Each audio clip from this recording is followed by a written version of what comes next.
The story of the epic journey of Lehi and Sariah begins in this place, in Jerusalem.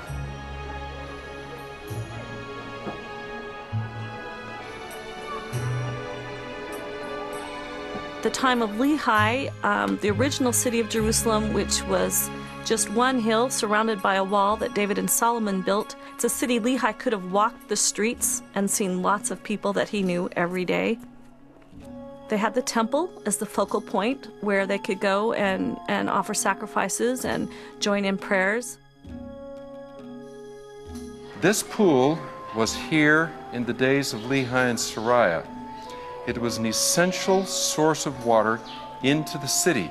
One of Sariah's tasks would have been to draw the water every day to bring to the family. And there's one spring in Jerusalem, the Gihon Spring, and the water's tunneled from the Gihon Spring to the Pool of Siloam.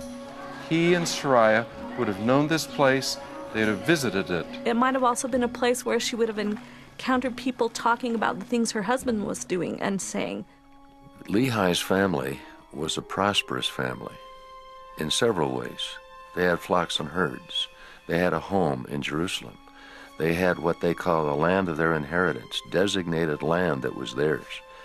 And they had wealth, including silver and gold and precious things. Lehi found out not long after the Book of Mormon opens that he was of the tribe of Manasseh. Now, Manasseh was a tribe that belonged originally to the northern kingdom, which of course had been carried off a century or so before the opening of the Book of Mormon.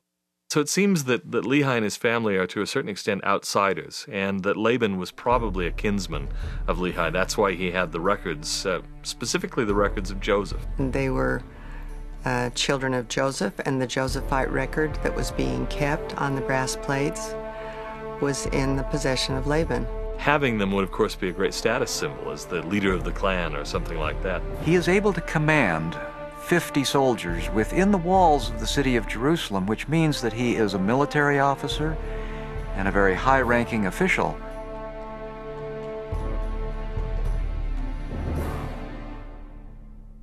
Jerusalem was going through a really difficult period at the time of Lehi. Although Jerusalem, in terms of size, political power, and military strength was not too big, in terms of its significance in international affairs, it was quite an important city. The kingdom of Judah was caught politically between not just two empires, but really three. The Egyptians to the southwest, and then the Babylonian Empire, which was rising, the Assyrian Empire, which was dying. And so there were parties and factions in Jerusalem saying, well, the safety of Judah would be most assured if they threw in their lot with the Egyptians, or on the other hand, that they should forget about the Egyptians, go with the Babylonians. Some felt that they ought maybe to stick with the Assyrians. The fundamental political problem of Judea is that of a small country wedged between major superpowers who are at war with one another, and that this country is the battleground. So you had the factions within the city of Jerusalem jockeying for position. Jerusalem was caught in the middle, and it was very difficult for them to know where their alliances should be placed. So it's a very unstable, very chaotic, and very uncertain situation. Judah's under threat, and they know it. They just don't know which way to react. And if they don't make the right decision, chances are they're going to be destroyed. And of course, they made the wrong decision, and they were destroyed.